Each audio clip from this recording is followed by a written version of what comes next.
Welcome back, dear listener, to Quiet Centuries, where histories are told softly for the longest nights. Settle now into whatever stillness you have made for yourself this evening. Let the lamp grow dim, let the room cool around you, let the small weight of the day slip down from your shoulders one quiet inch at a time.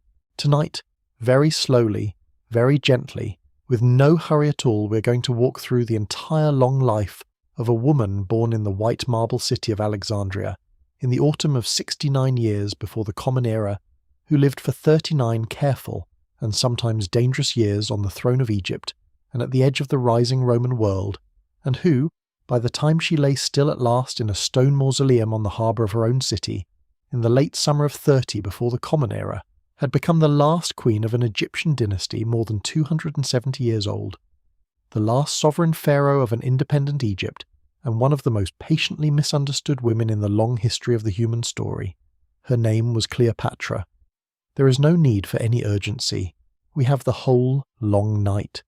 The story opens in a city that, to the people who lived in it, must have felt like the bright shining capital of the entire civilized world. The city was called Alexandria, and it stood on a long thin strip of pale limestone shore at the western edge of the Great Nile Delta, where the fresh water of the river met the dark blue salt of the Mediterranean Sea, and where, on most days of the year, a soft northern wind blew steadily off the water and across the city's wide colonnaded avenues, carrying the smell of salt and of the deep harbour and of the cedar masts of 100 ships in port. Alexandria was a young city by the standards of Egypt. The country itself was already ancient. The pyramids on the desert plateau a little south at Giza had been standing for more than 2,500 years already.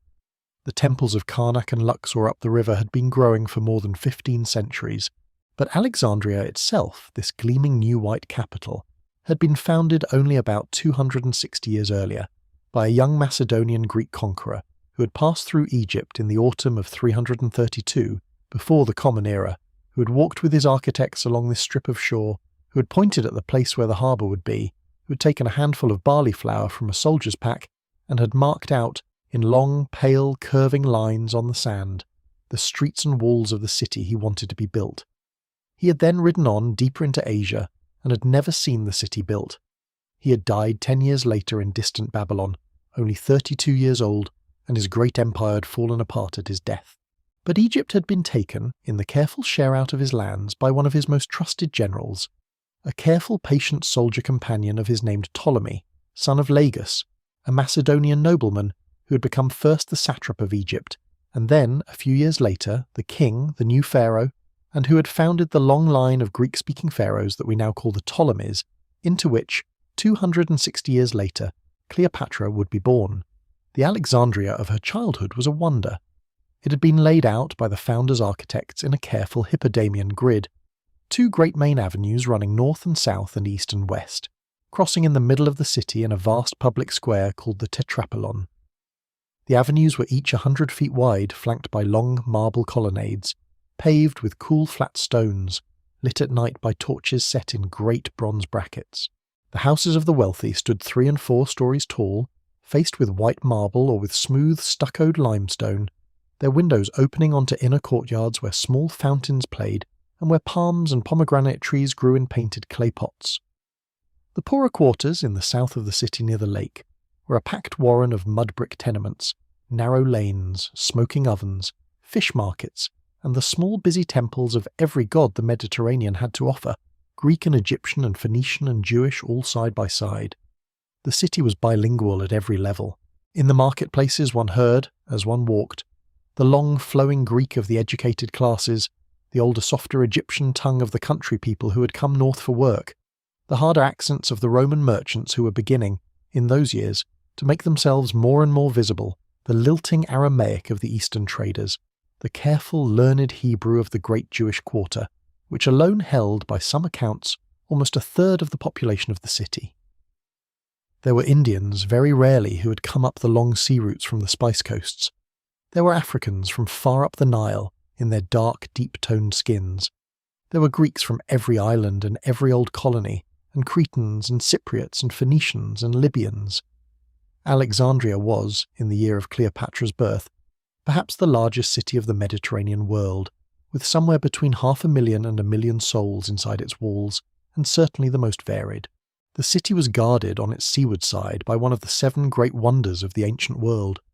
The Great Lighthouse, the Pharos as it was called, after the small flat island at the mouth of the harbour on which it stood, rose 400 feet into the air from a broad square base of pale Aswan granite. It had been built almost 300 years before, in the long, careful, patient reigns of the first and second Ptolemies, by an architect named Sostratus of Cnidus, and it stood now as a gleaming 3-tiered tower, square at the bottom, octagonal in the middle, round at the top, crowned by a great bronze beacon that burned, by night, with a fire of resinous wood, its flames magnified out across the dark sea by a careful arrangement of polished bronze mirrors. By day the smoke from the beacon rose in a long, thin, pale plume that sailors out at sea could see from 40 miles away, and that brought their ships home through the difficult sandbars of the Egyptian coast. By night the beacon itself was visible, a small steady star low against the horizon, from even farther. The Pharos was, in the world of Cleopatra's childhood, the tallest structure on earth after the Great Pyramid at Giza, and the most useful, and one of the most beautiful, and Alexandria's ships, and the ships of every other port that traded along that coast depended on it. A long stone causeway, called the Heptastadion because it was 7 stadia long, about 4/5 of a mile ran out from the city to the lighthouse island, dividing the great harbour into 2 parts.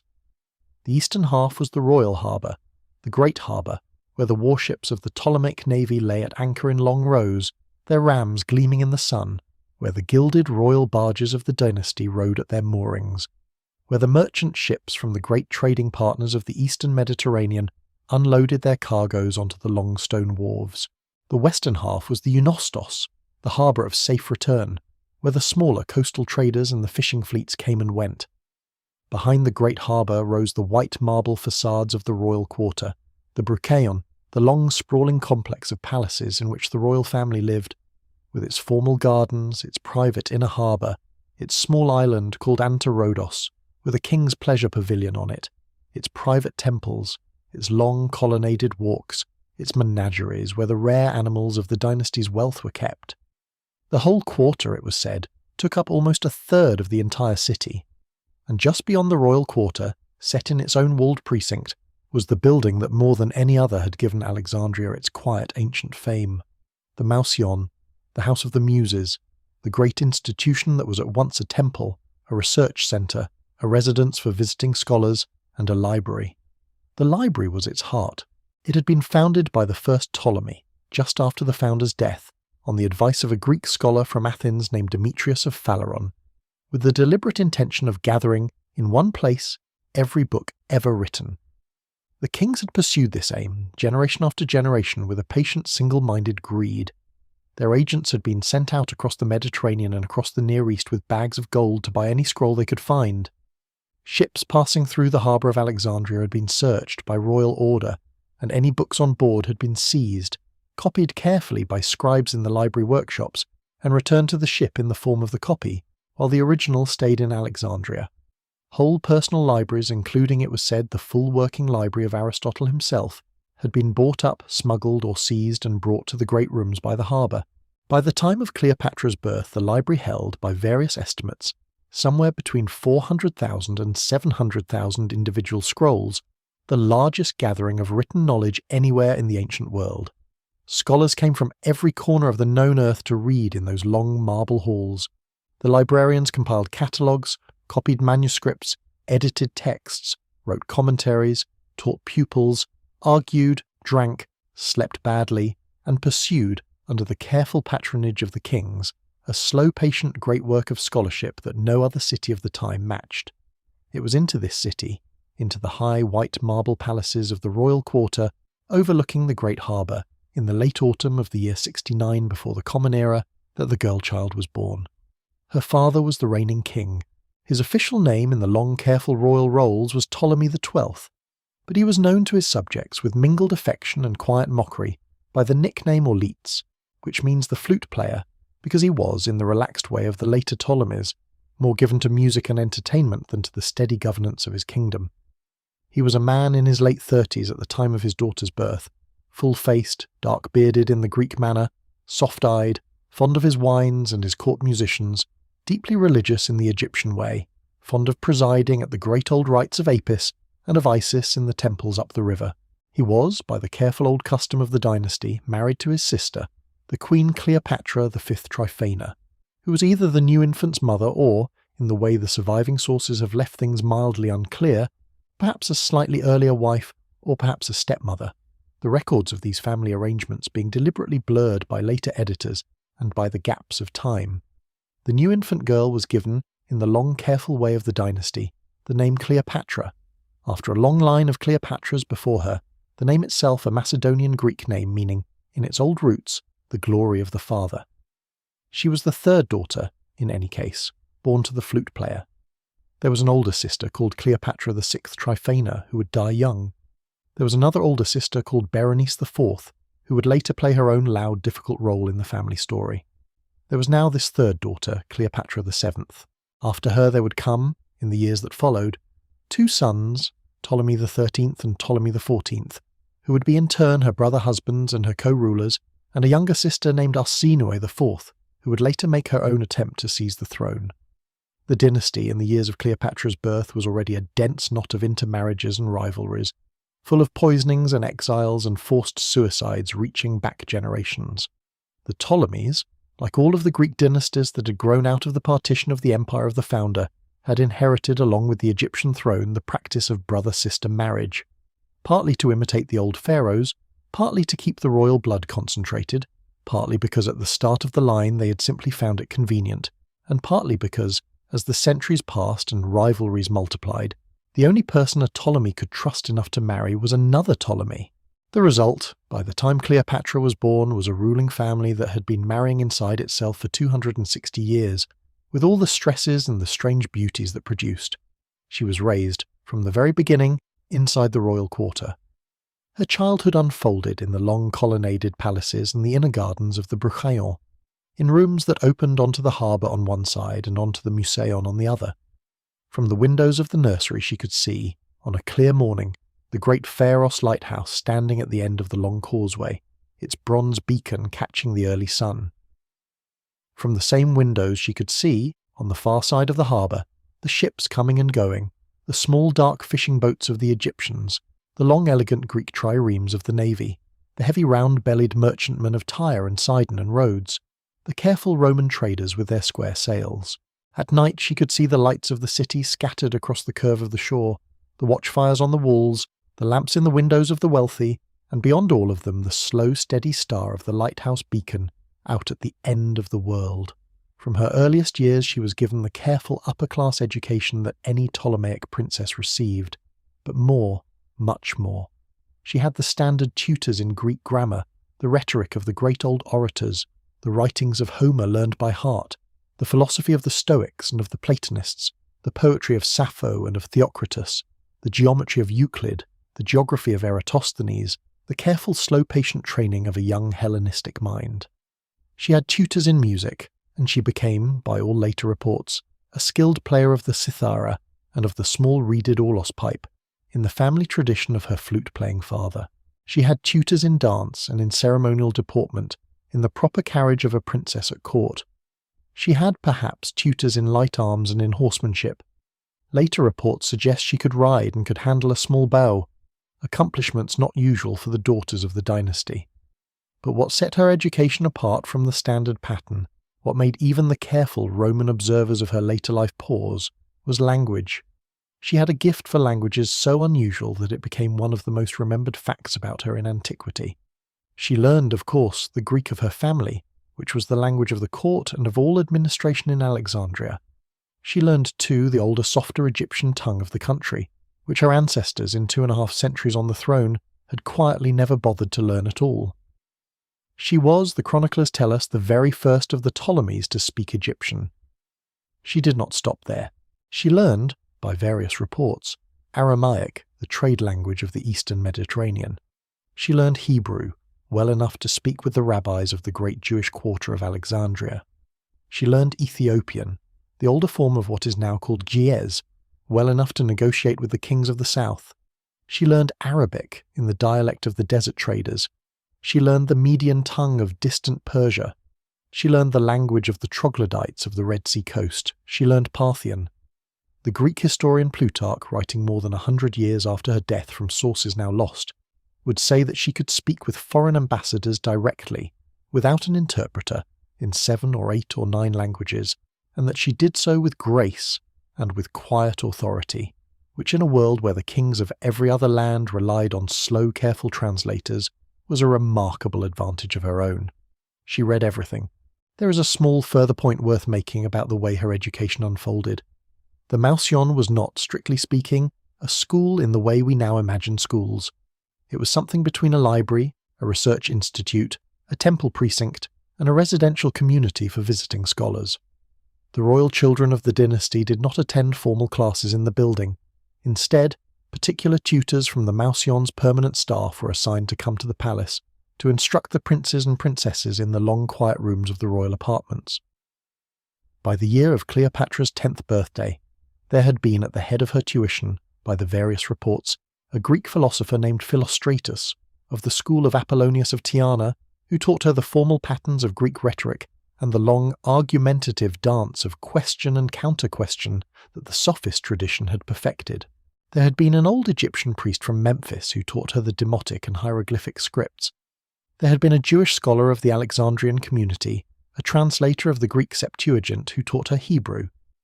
There had been a tutor from the Indian trading quarter who taught her, by some reports, fragments of Sanskrit, though the depth of that instruction is uncertain. There had been a music master from the island of Kos, who had taught her the cithara and the small-reeded aulos, both of which, by the testimony of her later attendants, she could play with skill into her last years. The tuition went on, in the slow, careful Hellenistic way, for hours each morning, in the long marble rooms with their open windows looking out across the harbour. The library was, in effect, in her own back garden. She walked through its long marble halls as another child might walk through a familiar grandparent's house. She knew the librarians who indulged her and gave her access to whatever scrolls she asked for and answered her quiet, careful questions.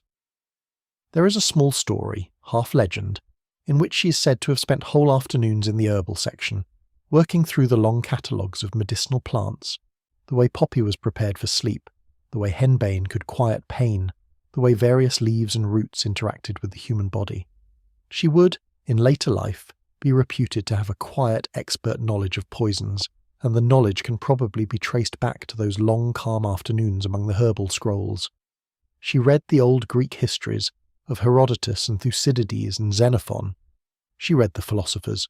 She read the great old Egyptian temple texts, with the help of the priests who came up from the temples of Memphis and of Hermopolis to teach her the old hieroglyphic and demotic scripts.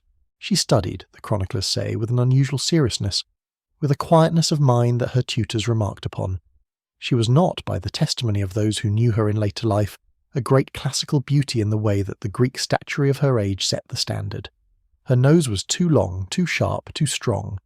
In the careful coin portraits we still have of her, struck during her own reign, the features are angular and assertive rather than soft, with the long aquiline profile, the firm sharp chin, the almond-shaped eye, the high cheekbone. The historian Plutarch, again writing on the basis of older sources, would say of her later that her beauty was not, in itself, the kind that struck the eye, but that there was about her a quality of attractiveness in her presence, and in her conversation that few people, having met her, ever forgot. She had a voice, the chroniclers say, like a many-stringed instrument, soft and varied and pleasing, capable of slipping easily from one tongue into another in the same breath, full of small inflections and small humours that the great kings and ambassadors of her age remembered for the rest of their lives. She had, in other words, exactly the kind of intelligence and charm that does not photograph well in stone, but that wins over real human beings in real conversation. The political situation into which she had been born, however, was already not good, and was getting worse year by year, and the careful, intelligent princess in her quiet library afternoons could not have been unaware of it. The Ptolemies, in the long generations since their founding, had slowly and steadily lost the outer territories of their original empire. They had lost Cyprus, on and off.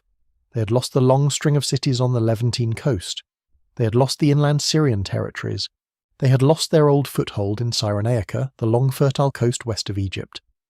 By the year of her birth they held only Egypt itself, with one or two outer islands like Cyprus that came and went depending on the moment. And while the dynasty had been shrinking, the new great power of the Western world, the Roman Republic, had been rising, swallowing province after province around the Mediterranean rim. The Romans had taken Macedonia. They had taken Greece itself. They had taken the kingdom of Pergamon by inheritance. They had taken most of Asia Minor. They had taken Syria. They had taken Cyrene from the Ptolemies by the will of a deceased Ptolemy who had no heirs. They were, by the time of her childhood, a republic with a long, well-trained professional army, with skilled generals in the prime of their careers, and with a deep institutional appetite for the wealth of the Eastern kingdoms. Egypt, ancient and rich and full of the granaries of the Nile, was the last great prize they had not yet taken, and they were already, in many quiet ways, working on the problem of how to take it. The flute player, her father, had spent his entire reign in the difficult slow work of trying to keep them at bay. He paid them. He paid them enormous sums. He sent gifts of gold and of grain and of fine elephants. He flattered the leading Roman senators by name in his letters. He had bribed, with ruinous loans and outright bribes, particular Roman politicians to argue, year after year, against the formal annexation of Egypt that other Roman politicians wanted to push through the Senate. He had borrowed, at high interest, from Roman bankers in order to pay these bribes, and he was deeper and deeper year after year in the kind of debt that has no plain way out. The kingdom was, in plain terms, broke. The taxes on the country people were heavy. The grain supply had begun to fail in some bad years. The Alexandrians, his own urban subjects, did not love him, because they considered him a soft, self-indulgent ruler who had forgotten the old dignities of the dynasty. The old dignified senators and priests of the city wrote bitter little verses against him. The wealthier merchants began to whisper, very quietly, against his rule. In the summer of the year 58 before the Common Era, when Cleopatra was about 11 years old, the flute player at last lost his hold on Alexandria. Some confluence of his unpopularity, of a particular local outrage when the Romans annexed Cyprus and the Ptolemy who ruled it. The flute player's own brother was driven to suicide, and of a long-building dissatisfaction in the city came together at once. There were riots in the streets. The crowds turned suddenly and dangerously against the king. He fled. He took ship out of the harbour, with a small retinue, and sailed first to Rhodes and then to Rome, to plead his case in person with the Senate that he had been bribing for so many years. Cleopatra perhaps went with him. The records are not entirely clear on this point. Some scholars believe that the 11-year-old princess was taken along by her father on his Roman exile, and that she therefore saw, with her own quiet, observant eyes, the city of Rome at the very moment of its turbulent late Republican peak. Others believe that she was left behind in Egypt, perhaps in the safer custody of priests in Memphis. The records do not finally settle it. But however it was, the family was scattered. At Alexandria, with the king fled and the throne empty, the older sister, Berenice IV, then about 20, took the crown. She was crowned queen, alone at first, while her advisers searched the eastern Mediterranean for a husband for her of suitable royal blood. The first one they found, a Seleucid prince, was so disagreeable to her that she had him strangled within a week of his arrival. The second one, a Cappadocian called Archelaus, was more pleasing, and she married him, and the two of them settled into the long marble palaces of the royal quarter, ruling Alexandria together while the flute player wandered Rome looking for someone to put him back on his throne. Whether little Cleopatra was in the city under her elder sister's reign, or in Rome with her father, the years between 58 and 55 were a strange and unsettled time for her. She would have been, in those years, between 11 and 14, the careful, watchful age at which a child becomes almost without noticing a young adult. She watched, either from the marble corridors of Alexandria or from the streets of Rome, what happened to a dynasty when a king lost the loyalty of his city. She watched what an older sister did when the throne suddenly came open. She watched the slow, patient manoeuvrings of the great Roman senators around her father's case, the offers and counter-offers, the bribes paid and bribes refused. She must have learned, in those years, more about the actual workings of power than any of her tutors in the Masion could have taught her. Her father, meanwhile, after years of patient lobbying, eventually found the man willing to put him back. The man was Aulus Gabinius, a Roman proconsul who held the governorship of Syria, an experienced soldier, a pragmatic man, in considerable need of money. The flute player offered him 10,000 talents of silver, an almost unimaginable sum, paid mostly on credit. Gabinius gathered his legions, marched south through Palestine, and in the spring of 55, before the Common Era invaded Egypt, he brushed aside the small army that Berenice and her husband Archelaus had assembled. Archelaus was killed in the brief fighting. Berenice was taken prisoner, brought before her father, and executed at his order. The flute player, restored to his throne, settled back into the palaces of the Brucheion, and he set about with the help of a hard-eyed young Roman cavalry officer who had served in the campaign and who was named Mark Antony, the slow, careful work of stabilizing the kingdom for what little time he had left. Mark Antony, in that first appearance in our story, was 28 years old. He was the second son of a once distinguished Roman family that had fallen on hard times. He had served in cavalry campaigns under various commanders, had drunk and gambled his way through a difficult youth, and had come now under Gabinius into a part of the world that he had never seen before. He took, by all reports, an immediate liking to Egypt. He admired the city, he admired the dynasty. He admired, with the half-formed admiration of a young soldier looking at any royal household, the family of the king he was helping to put back on the throne. He saw, presumably, the 14-year-old Princess Cleopatra, then deep in her studies at the Mausion. He paid her very probably no particular attention. She was a child to him at that meeting, and he was a soldier passing through. They would not meet again for 14 years. By that time the world would have changed. The flute player ruled, after his return, for only a few years more. He died, by what cause is not entirely clear, in the spring of the year 51 before the Common Era, when Cleopatra was 18. By his last will and testament, witnessed by Roman officials and deposited at Rome, he left his kingdom to his eldest surviving daughter, this same Cleopatra, who was to rule jointly with her younger brother, Ptolemy XIII, then about 10 years old. The two of them, brother and sister, were to be also husband and wife, in the long custom of the dynasty. The Roman Senate was named as the guardian of the will. The kingdom passed accordingly.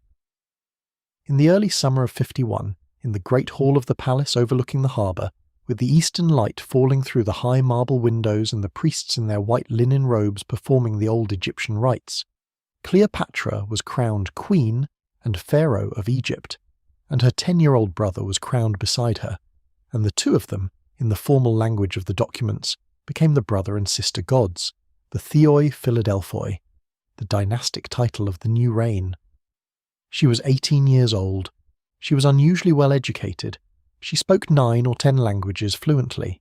She had grown up watching the slow, disastrous fall of her father's reputation and the briefer, disastrous reign of her older sister. She had a brother-husband who was a child. She had a court full of advisers, many of them shrewd, some of them dangerous, all of them watching her closely. She had a city that had not, in living memory, been particularly loyal to her family.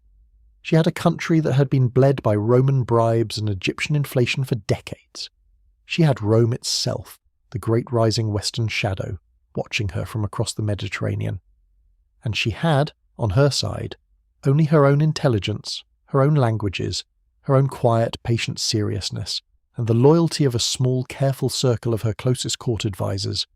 She set to work. From her very first months on the throne, she did things her ancestors had not done. She travelled, in the late summer of her first year, to the ancient city of Memphis, the religious capital of Old Egypt, and she presided in person over the rites of the installation of the new sacred Apis bull at the Temple of Ptah. The sacred bull, in old Egyptian theology, was an incarnation of the divine, an animal selected by the priest from the herds of the Nile Delta on the basis of certain ritual marks, and installed in a special temple precinct where it lived a life of careful luxury until its death, at which point a new bull was selected and installed with elaborate ceremony. None of the Ptolemies before her had bothered to attend such an installation in person. She did. She wore the old pharaonic robes for the ceremony. She spoke in ritual fragments the old Egyptian liturgical language. She bowed before the priests of Ptah. She began, very deliberately, to be seen by her Egyptian subjects not as another Greek-speaking foreigner on the marble throne, but as something much more like one of the old pharaohs, returned at last after centuries. She had her own image, in those first months, struck on the new coinage of the kingdom, and the design was hers in a way no previous Ptolemaic queen's image had been. The old coins of her father had shown the standard fleshy round-faced Hellenistic bust of the flute player, with the small diadem ribbon around his hair. The new coins of Cleopatra showed her as the queen, sole by herself, without her brother husband at her side. Her profile on the coin was sharp, austere, her chin lifted, her hair pulled back in a melon coiffure, her diadem crossing her brow. The brother, the boy king, was simply not there. This was, in the careful coded language of dynastic politics, a quiet but unmistakable signal. The 18-year-old queen meant to rule, and meant to rule alone, whatever the formal language of the joint succession said. The court factions, however, around her child brother, did not intend to let that happen. The boy king was being raised by a careful triumvirate of advisers. There was a eunuch named Pothinus, an experienced palace operator, who served as the boy's chief steward. There was a Greek tutor named Theodotus, a clever rhetorician, who guided his education and increasingly his political instincts. There was an older general named Achilles, who commanded the so-called Gabinian legions, the Roman soldiers who had been left behind in Egypt after the flute player's restoration, and who had since gone half native, marrying local women, settling in Alexandria, blurring slowly into the bodyguards of the dynasty.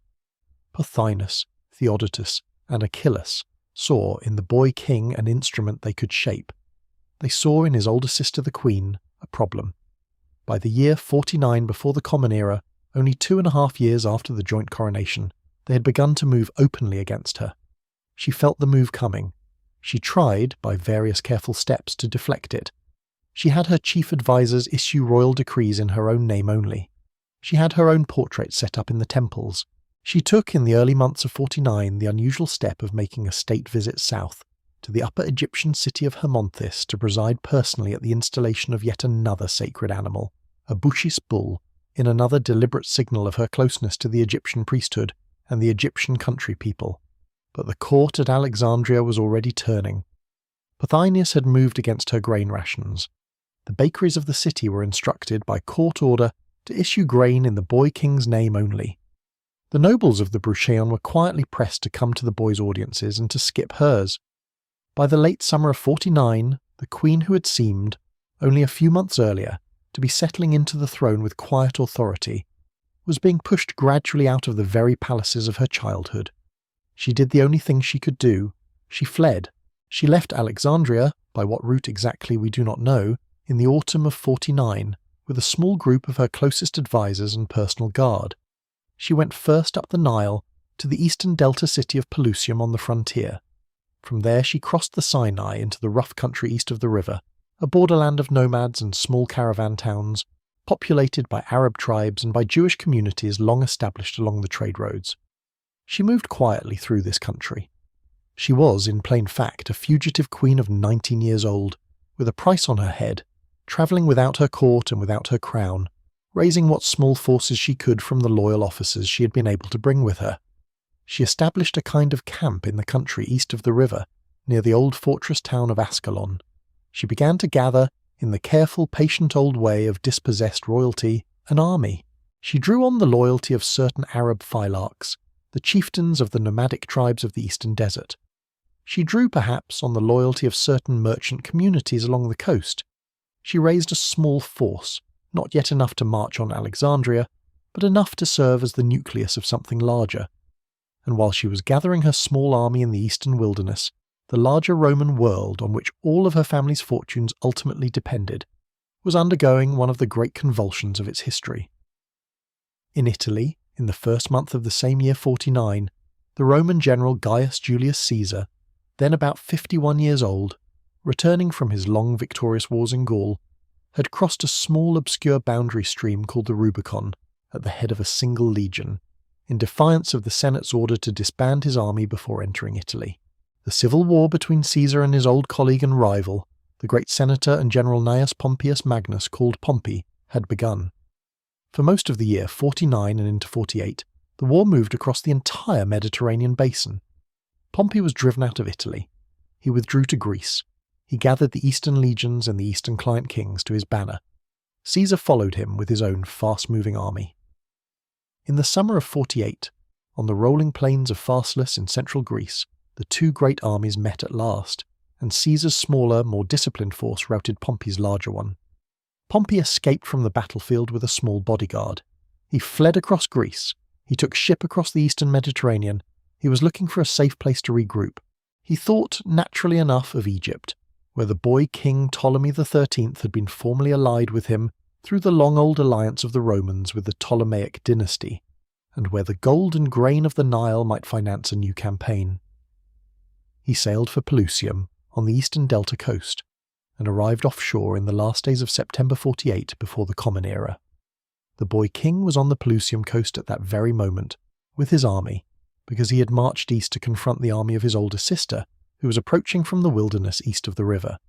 The two siblings' forces were, in fact, encamped facing each other across a stretch of dunes, on the verge of battle, when the great Roman general's ships dropped anchor in the offshore haze. Pompey sent a messenger ashore. He requested asylum. He was a famous old friend of the boy's father. He had stood, in earlier years, as a kind of guardian of the dynasty in the Senate. The boy king's advisors, Pothinus and Theodotus and Achillas, met in hurried conference. They saw, with cold, clear political eyes, that asylum granted to Pompey would mean civil war on the Egyptian coast against the now victorious Caesar. They saw, equally, that asylum refused would simply mean Pompey sailing on, perhaps to come back later with another army. They settled on a third path. They sent out a small boat to Pompey's ship in the early afternoon of the 28th of September, with a friendly invitation to come ashore. They received the great general, who was then about 58 years old, on a small landing pier on the coast of Pelusium, with the customary courtesies. As he stepped ashore, attended by only a small group of his own retinue, an officer of Achillas behind him drew a sword and stabbed him in the back. He fell. His head was cut off, on the wet sand of the Egyptian shore, in the full sight of his own family and bodyguard watching helplessly from the deck of his anchored ship. The body was left at the waterline. The head was wrapped, after some careful preparation, in a cloth, to be presented as a gift, when the moment was right, to the man who had been chasing Pompey across the eastern Mediterranean. Within days, Caesar's own faster ships caught up. Caesar landed at Alexandria in early October of 48, with a small bodyguard of less than 4,000 men, and was met on the wharf by an emissary of the boy king carrying a wrapped object, which he opened to reveal the severed head and signet ring of Pompey the Great. Caesar, by the testimony of those who watched him at the moment, turned away and wept. He had been Pompey's son-in-law once, in the older years before their friendship had cooled. He had not wished, by all his subsequent statements, for so brutal an end to a man with whom he had once stood at the head of the Republic. He took the ring. He ordered the head to be given proper rites, and then he installed himself calmly in the palaces of the Bruchillon, ostensibly as the executor of the late king's will and the mediator between the warring siblings, and in practice as the ruler, for the moment, of Alexandria. He was 53 years old. He was lean and upright in carriage, balding in the way of older Roman men, with what hair he had cropped short and grey, with a sharp, aquiline nose, hard grey eyes, a clean-shaven face, a deep soldier's tan from years on campaign. He wore the white toga of his rank, edged with the broad purple stripe of senatorial standing, and he wore on the third finger of his left hand the gold ring of the equestrian order in which he had begun his long career. He had only just in the previous months become the most powerful single man in the Roman world. He had in his small bodyguard only the few thousand soldiers who could be packed into a few fast ships. He had, around him, an enormous, wealthy, unknown city of perhaps 500,000 people, none of whom particularly liked Romans, and most of whom had been raised on a steady diet of careful contempt for the foreign barbarians from the west. He set up his command in the royal palaces. He dispatched messengers to the boy king and to the queen, both of whom were still on the eastern frontier, and he ordered them to come to him, separately, to lay their cases before him as the executor of their father's will. The boy king's advisers received the order with displeasure but obeyed. They marched the boy back to Alexandria with a strong escort. They installed him in his half of the palace. They began at once to argue, through Pothinus and Theodotus, that Caesar should rule in favour of the boy alone, that the queen had forfeited her share by leaving the city, that she should be denied entry to Alexandria altogether, and that, ideally, she should be killed before she could ever reach Caesar's presence at all. Cleopatra, in her camp east of the river, heard about Caesar's arrival within days. She understood at once what it meant. She understood that if her brother's faction reached Caesar first, With their version of events and their offers of further loans, she would be finished. She understood that she must reach Caesar herself, in person, before Pothinus and Theodotus could complete their work. She also understood that the city of Alexandria itself was sealed against her, that the harbour was patrolled by her brother's ships, that any messenger she might send would be intercepted, that she herself, travelling openly, would never reach the Brucheion alive. So she did, in the last days of October 48, what perhaps no other queen of her age would have done. She slipped out of her camp with one trusted Sicilian merchant captain named Apollodorus. She made her way, under cover of fishermen's clothes, by sea to a small private landing at the foot of the royal quarter. She had Apollodorus wrap her, as the famous old account has it, in a long heavy bedroll, a sack of bedding, the kind of things servants carried into and out of the palaces every day. He shouldered her onto his back. He walked, with the rolled-up bundle on his shoulder, past the guards at the side gate, who saw only a bedraggled merchant making a delivery. He carried her, in this way, through the corridors of the Brucheion, into the very chamber where Caesar sat in private audience that evening. He set the bedroll down on the floor of the chamber, he unrolled it, and out of it, slowly, with whatever calm she could manage, the Queen of Egypt rose to her feet, in front of the most powerful man in the world. She was 21 years old. She'd been a queen for 3 years. She'd been for the past months a fugitive in a desert camp. She was thin from the journey, dressed in whatever the merchant captain had been able to find for her, her hair perhaps unkempt from the smuggling. She faced Caesar in his red-edged toga, alone, in the lamplight of the late Alexandria evening, and she opened her mouth and began in fluent Greek to make her case. We do not know what she said. We do not know how long the audience lasted. We know only that when, the next morning, the boy king's advisers came to court expecting to find Caesar still on their side, they found instead that the queen was in residence in the palace, that she had been formally received as the legitimate co-ruler, and that the whole cold, patient diplomatic position of Pothinus and Theodotus and Achillas had been overturned, in a single evening, by the woman they had spent the past year trying to kill. The boy king, when he was told what had happened, ran weeping out of his apartments and into the streets of the Brucheion, tearing the diadem from his head, shouting that he had been betrayed, that his sister had stolen his throne, that the Romans were taking the kingdom from him. The crowds in the great square, hearing him, took up the shouting on his behalf. The riot that followed, in those first days of November 48, began the conflict that would come to be called the Alexandrian War. Caesar, with his small bodyguard of less than 4,000 soldiers, found himself suddenly besieged in the royal quarter by the entire population of one of the larger cities of the ancient world. The boy king's general Achillas marched 20,000 men of the old Gabinian legions and the city militia against him. The fighting, from those first days through the entire winter that followed, ranged through the whole eastern part of Alexandria, through the streets of the Brucheion, along the harbour walls, on the Heptastadian causeway, on the lighthouse island itself. Caesar held on. He sent a desperate ship to Syria for reinforcements. He fortified the royal quarter. He took, in one famous episode, command of the Alexandrian navy in the inner harbour, set fire to the docks and to part of the boy king's fleet to prevent it from being used against him. The fire spread, blown by the steady northern wind, into the warehouses along the waterfront, and from there, by some accounts of the disaster, perhaps into a portion of the great library itself, where many tens of thousands of scrolls awaiting transport to Rome were stored. The exact extent of the library damage that winter has been disputed for 2,000 years. Some say the main body of the library, in its inner halls, was untouched. Others say a great loss of papyrus rolls was suffered. We do not entirely know. What we know is that the city burned in patches all that winter, that Caesar swam, on one famous day, from a sinking small boat in the harbour, with his purple cloak clutched in his teeth, that the Pharos lighthouse itself was contested back and forth between the parties, and that the boy king's faction hired assassins, soldiers, and rival royal factions in successive waves to break the small Roman defence and kill the queen and the consul together. Cleopatra, through all of this, was at Caesar's side. She did not retreat to a back chamber.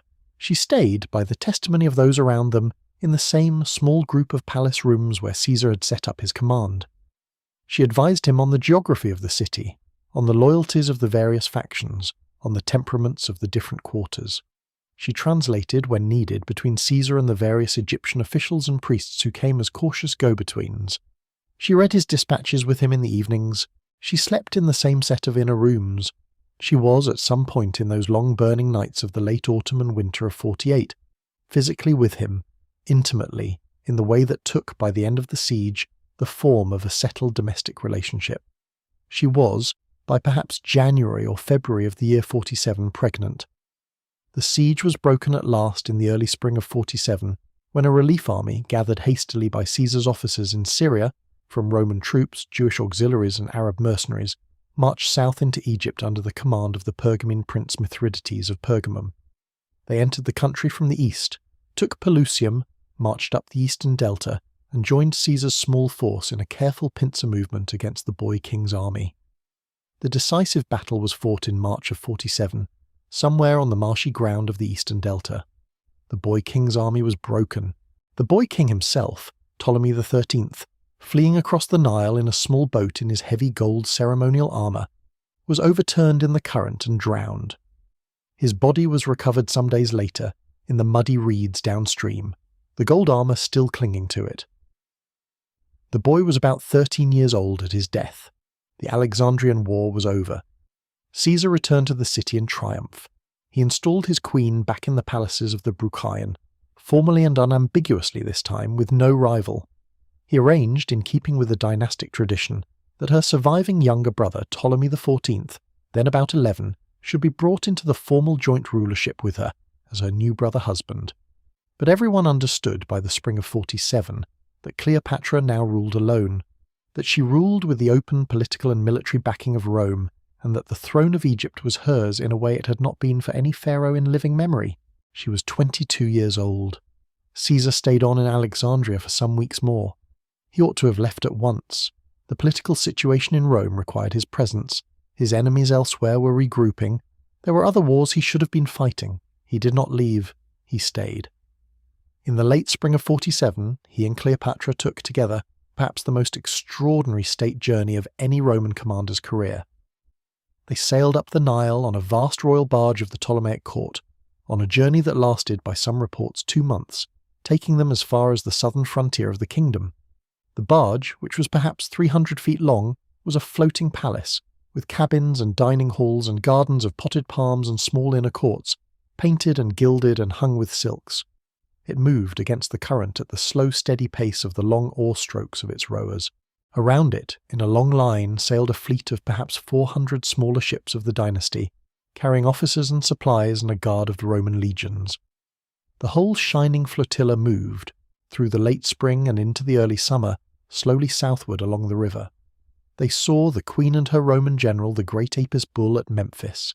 They saw the long colonnaded temples of Karnak and Luxor, with their great hypostyle halls and their towering obelisks, the morning sun lighting the carved hieroglyphs along the walls.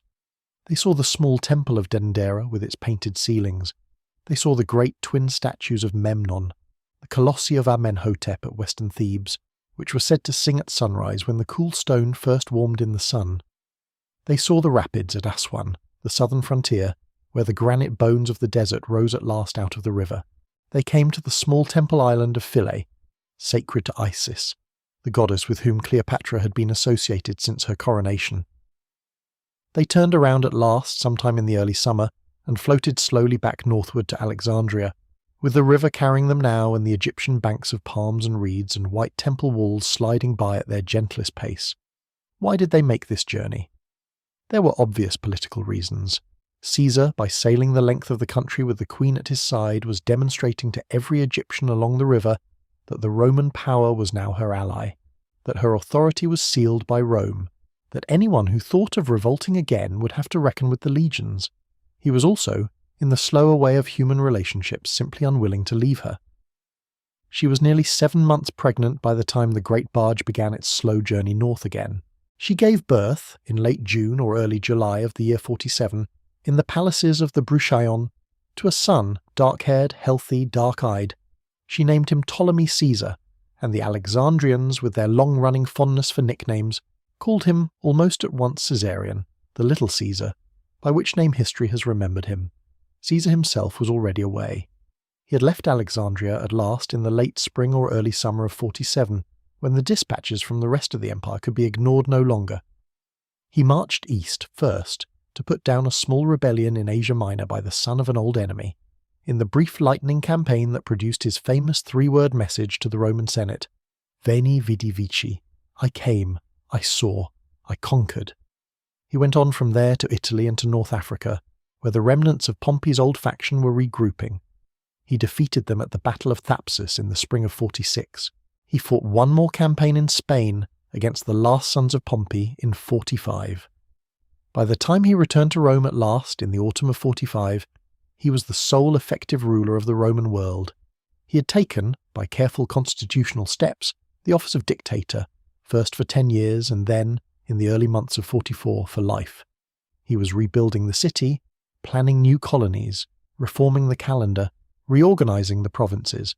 He was, in his quiet, relentless way, putting an end to the old republic, and he had brought her with him. Sometime in the late summer or autumn of the year 46, Cleopatra had crossed the Mediterranean from Alexandria to Italy. She had brought her small son Caesarion, then about a year old.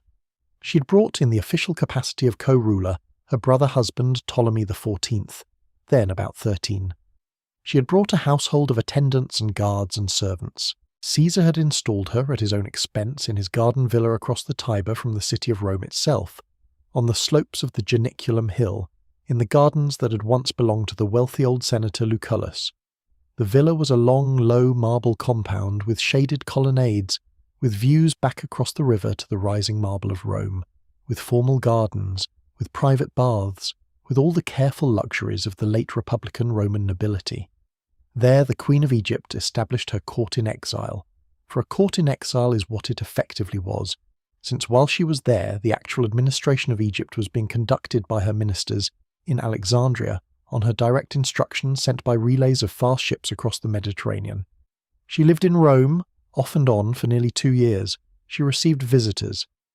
The fashionable society of the late Republic flocked to her, half in genuine curiosity, half in official courtesy to Caesar's foreign ally. The orator Cicero, whose surviving letters give us our most direct glimpse of her in those Roman months, called on her at the villa, and afterward in private letters to his friends, complained, in his peevish elderly way, that she had not given him quite the courtly attention he felt his stature entitled him to. He grumbled that she was haughty. He grumbled that her secretaries were arrogant. He grumbled, perhaps most tellingly, that she had promised him certain books from the great library at Alexandria, and had not followed through on the promise as quickly as he had hoped. The peevishness in the letters tells us, by indirection, how much she fascinated him.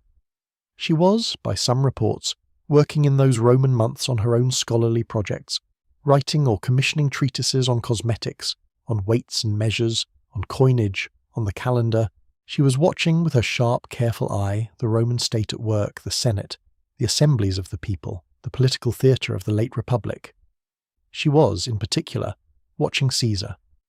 He came across the river often by a small private bridge to dine with her, to play with the small dark-eyed boy, to spend long evenings in the marble corridors of the Janiculum Villa. The Roman aristocracy gossiped without end.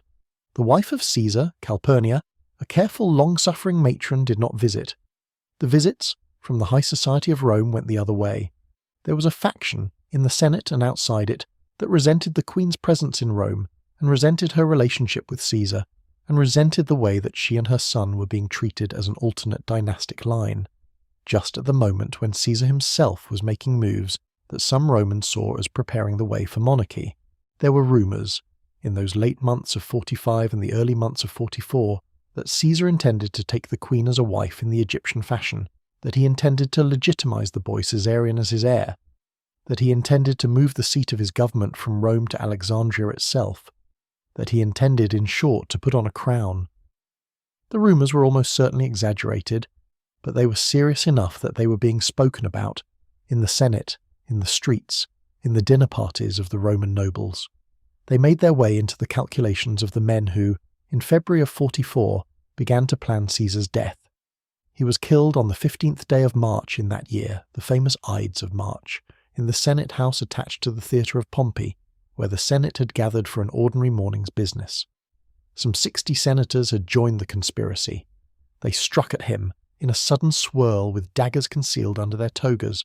He fell after a brief stunned struggle in which he wounded one or two of his attackers with his stylus at the foot of the marble statue of Pompey, his old colleague and rival whose head had been brought to him on a wharf in Egypt 16 years before.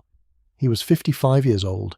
His body was left for hours in the empty Senate house, before 3 of his slaves came at last and carried it, on a litter, through the back streets to his own townhouse, where his widow received it. Cleopatra was at the Janiculum Villa on the morning of the 15th. She heard the news by some swift messenger within hours. The political situation in Rome, in the weeks after Caesar's death, was unstable in a way that made the position of the queen of a foreign client kingdom, living in his garden villa with his small son, deeply precarious. There was a serious risk that the conspirators would now turn on her and on her child.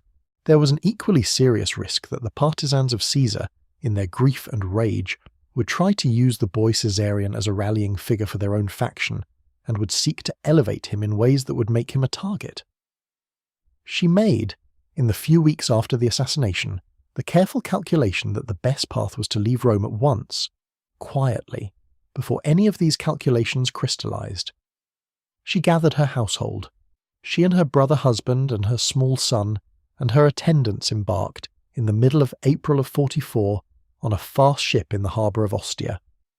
They sailed east by the long, careful sea route, along the southern coast of Italy and around Greece, and across the Aegean and the eastern Mediterranean, and they came home to Alexandria in the late spring of 44 before the Common Era. She was 25 years old. She had been queen for 7 years already.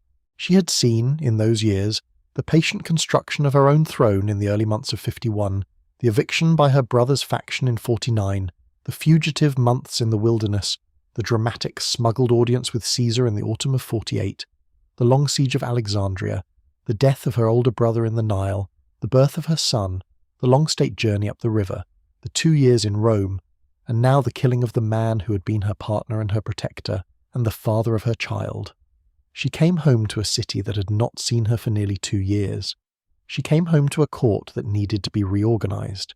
She came home with a small son who was, by the careful old custom of the Ptolemies, now her potential next co-ruler, and to a brother husband, Ptolemy XIV, who was now 15 and beginning to develop into a young man, and who was beginning, in his own quiet way, to be guided by court factions who saw, in him, an alternate path of succession. Within a few months of her return, in the late summer or early autumn of 44, the brother husband Ptolemy XIV died. The cause of his death is not recorded in any of the surviving sources.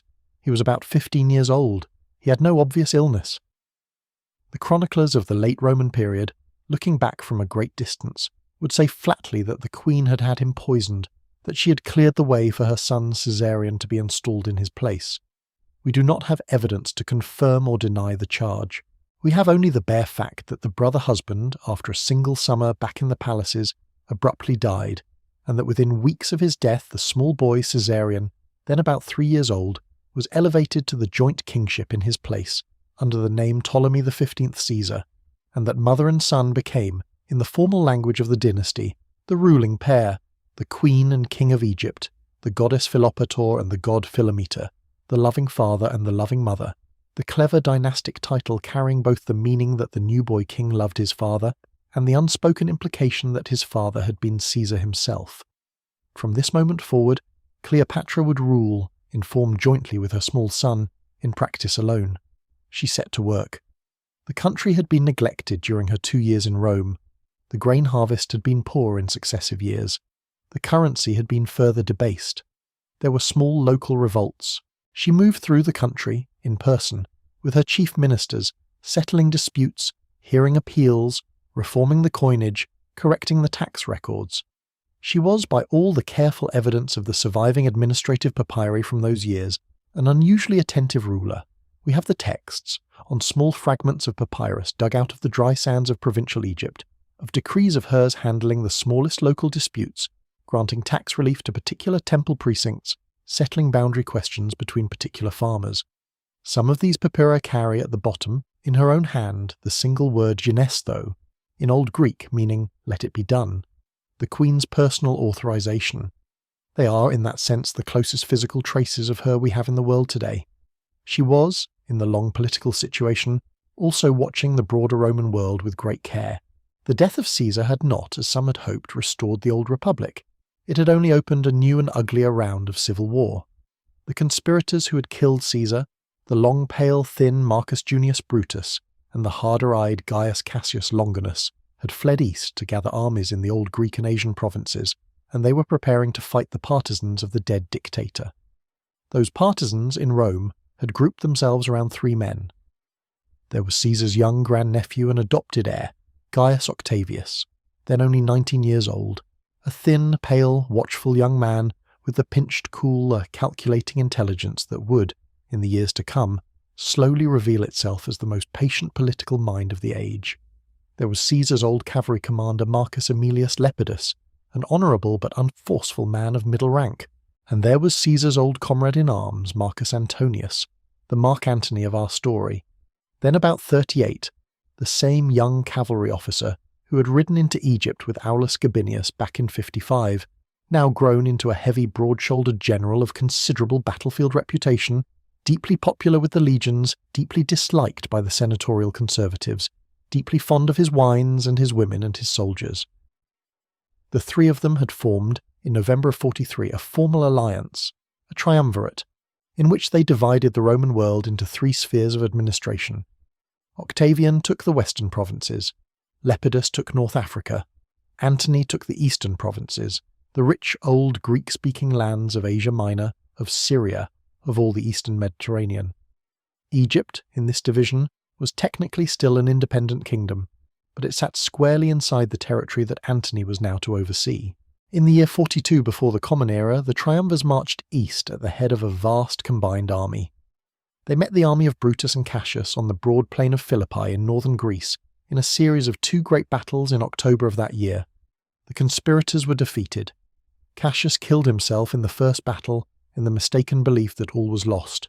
Brutus killed himself in the second a few weeks later when all really was lost. The eastern Mediterranean was now, in the cold final calculation, the personal sphere of Mark Antony. He spent the winter and the spring of 41 moving slowly through the eastern provinces, holding court in the great cities, raising money, settling the affairs of the eastern kingdoms, sorting out which of the small client kings had supported the conspirators and which had not, levying enormous fines, and beginning, with the slow, patient eye of a man who is now suddenly the master of half the known world, to look at the eastern landscape and to think about what to do with it. In particular, he began to think about the Queen of Egypt. Cleopatra, during the war between the triumvirs and the conspirators, had been in a difficult position. She had attempted, by various careful steps, to support the triumvirs' side, since they were, after all, the inheritors of Caesar's legacy, and the only possible patrons of her son's claim. She had sent grain and money. She had even, by some reports, attempted to send a small fleet of warships to assist the triumvirs in their crossing to Greece, though storms and her own indecision had kept that fleet from arriving in time. Antony, surveying the landscape after Philippi, had questions about her conduct that he wanted answered. He wanted, in particular, to know why some of her client governors had supported the conspirators. He wanted to renew, on his own terms, the long alliance between Egypt and Rome. He wanted, in plainer human terms, to meet her. He had heard, of course, all the gossip of Rome about her. He had seen her, as a girl of 14, in passing, almost 2 decades earlier. He was now master of the East, with no immediate wars to fight. He sent her a message by a careful officer of his, requesting that she travel to meet him at the city of Tarsus, on the southern coast of Asia Minor, to give an account of her conduct. She received the request in Alexandria, at the height of the late spring of 41. She was 28 years old. She had been ruling alone, in effect, for nearly 4 years. She had a son of 7, the boy Caesarion, who was the public face of her dynasty's continuation. She had repaired most of the immediate damage to the kingdom. She had a court that was, for the first time in many years, stable. Now she had, in addition, the master of the entire eastern Mediterranean asking her to come and present herself before him. She understood, as well as anyone alive could have, what such a meeting could be made to mean. She prepared. She arrived at Tarsus, in the late summer of 41 by sea, on a barge so deliberately, so carefully, so theatrically arranged, that the historian Plutarch, writing more than a century later from the eyewitness reports of a doctor who'd been present, would describe it in a passage that Shakespeare, in his turn, 1600 years after the fact, would borrow almost word for word. The barge moved slowly up the small river Cydnus that ran through the heart of Tarsus in the calm, windless summer afternoon. Its hull was painted purple, the dye made from the murex snails of the Phoenician coast, the deepest, most expensive colour of antiquity. Its oars were silver-tipped. Its great sails of fine purple silk were loose and bellying gently in the small river breeze. A consort of musicians of flutes and pipes and lyres stood in the bow playing a slow processional music. The deck was strewn with rose petals so deep that the wood beneath could not be seen. The queen herself reclined under a canopy of cloth of gold, in the dress of the goddess Aphrodite, the Greek goddess of love and of the sea, her hair held back by a small gold diadem, her shoulders bare, her face calm, and her eyes fixed lightly on a middle distance. Around her, attending her, were small boys dressed as cupids, with little wings strapped to their shoulders, fanning her with great ostrich feather fans. The smell of incense, of frankincense and myrrh and cinnamon and spikenard, drifted from the deck across the river and onto the banks of Tarsus, until the people of the city, smelling it long before they saw the boat, began to come down to the river to look. They came in such numbers that, as Plutarch tells it, the marketplace where Antony was holding his audience that afternoon emptied entirely, the citizens streaming away to see the queen's barge, until at last Antony was left alone on his tribunal in the empty square with only his attendants beside him. He sent a messenger down to the barge when it had moored, requesting that the queen come up into the city to dine with him that evening. She sent the messenger back with an even more gracious reply. Rather than imposing upon him, she would be honoured to host the general for dinner aboard the barge that very night. He accepted. He came, in his bronze cuirass and red commander's cloak with a small group of his officers, down to the river in the late afternoon. He came aboard. He found, on the long deck of the barge, dinner laid out under hanging lamps with such an arrangement of small flames in delicate hanging frameworks that the whole vessel seemed, in the gathering dusk, to be lit from within by a constellation of small soft stars. The food was the food of the dynasty's kitchens, set on plates of beaten gold, served by young attendants in white linen, course after careful course. The wine was Rhodian, the rarest of the Greek vintages, in small gold cups. The conversation, which Antony had perhaps come prepared to lead, was led in the event by her, in his own Latin first as a courtesy, then in the Greek that they both spoke best, with quiet small sallies of wit, with careful courteous deference to him as the ranking officer present, with a slowly emerging current of charm that he, who was 41 years old and a man of many evenings and many women, recognised almost at once for what it was. He stayed all night. He came back the next night. He came back, perhaps, a third night and a fourth. By the end of the week, the formal political business of the meeting at Tarsus had been quietly completed.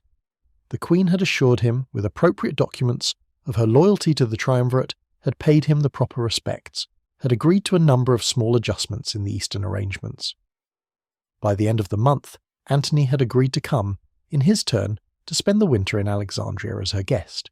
By mid-autumn, the small fleet of his ships and her ships was sailing south together across the eastern Mediterranean, and by the late autumn of 41, Mark Antony, the master of the eastern half of the Roman world, was installed in the long marble corridors of the Bruchaion, as the Queen's personal guest, with a household of his own, with his officers around him, with a steady supply of wines and dishes and entertainments that he had not, perhaps, in all his soldiers' years before, quite known to exist. The winter that followed, the winter of 41 to 40, became, in the long memory of Alexandria, almost a legend in itself. The Queen and the General, by all the careful retrospective accounts, abandoned themselves to a winter of long evenings, of late dinners, of strange entertainments, of practical jokes, of small disguised excursions into the city at night, of fishing parties on the harbour, of small private theatricals, of all the careful luxuries that wealth and youth and power can together provide. They went out on certain nights, in the disguises of common Alexandrians, walking the streets together, listening to the gossip of the marketplaces, knocking on the doors of ordinary houses to play small pranks on the householders, returning to the palace late and laughing with the watch officers who pretended not to recognise them. They formed, with a small group of like-minded courtiers, a private dining society called the Inimitable Livers, the Amimetobioi, dedicated to the principle that no two people had ever lived more inimitably or more luxuriously than they were just now living. Each member of the society took a turn hosting the dinner, each trying to outdo the previous host in the strange ingenuity of the entertainment. They invented, between them, in those long winter evenings, what we would now call a new style of palace entertainment, more theatrical, more inventive, more deliberately wasteful than anything the old Hellenistic courts had quite known. A small note about the city of those years, the Alexandria into which Antony had now stepped as the Queen's official guest. By the winter of 41 before the Common Era, the city had grown by quiet, steady accretion to perhaps the largest population it would ever hold under Ptolemaic rule. The wide colonnaded avenues of the founder's old plan were lined now with shops 3 and 4 deep, with the stalls of dyers and perfumers and cloth merchants and goldsmiths and lapidaries and dealers in every spice from the long sea routes to India. The Jewish quarter, in the eastern part of the city, was at its quiet height, with its great synagogue, the Diaplioston, in which the Greek-speaking Jewish community gathered for the readings of the Torah, the building so vast that, by the careful old reports, the readers in the centre could not be heard at the back, and a man with a flag had to stand on a small platform to signal to the back of the room when the congregation was meant to say, Amen. There was the great temple of Serapis, the Serapeon, on its high Acropolis hill in the southwest of the city, the most important religious building of the Ptolemaic line, a vast marble compound with a colossal cult statue of the synthetic god whom the dynasty had patronized for 2.5 centuries, half Greek and half Egyptian, the syncretic patron of the whole Hellenistic experiment in Egypt. There was the public hippodrome along the eastern shore, where chariot races were held under the slow Mediterranean sky on long summer afternoons. There was the long sandy beach of the eastern harbour, where the children of the wealthier families were taken by their nurses to play in the warm, shallow water. There was the necropolis, the great city of the dead beyond the western walls, with its long lines of small painted tombs and its avenues of cypresses, where the Alexandrians of every quarter buried their dead in chambers cut into the soft pale limestone. There were the small canals that brought fresh water from Lake Mareotis south of the city, and along the canals, in the warm season, the houseboats of the merchants who preferred the cool water-level air to the heated marble of their inland houses. The Queen and the General, in those long winter evenings, walked together, by the various reports, along all of these places. They went, on one occasion, by the careful old account to the great bird market in the early morning, where the cages of every species of small singing bird from the Nile Valley, and the eastern desert and the long African south, were brought for sale by the bird catchers. The Queen, who had loved birds since her childhood library afternoons among the old Egyptian texts of bird augury, had, by some accounts, ordered Antony to release every cage in the market in a single morning of deliberate small kindness, paying the merchants from her own purse, and the air of the marketplace had been filled, for the next half hour, with the rising clouds of small wings turning toward the harbour. Whether this story is literally true, or whether it was the kind of small legend that grew up around the long retrospective fondness with which the Alexandrians remembered her, we cannot now say, but the gesture is in keeping with the careful evidence of her wider reign, the careful patient love of the small living detail that sat under all of her larger political calculations. There is a particular small story from that winter that has come down to us in the careful pages of the older accounts. Antony, who was a fond fisherman, took one day a small private fishing party out into the inner harbour, where a little fleet of palace boats was kept. He had no particular luck that morning. The fish would not bite. The Queen, watching from the larger boat with her attendants, observed his frustration with quiet amusement. She arranged, through a careful word to one of his attendants, that on the next day's outing she would have the matter remedied.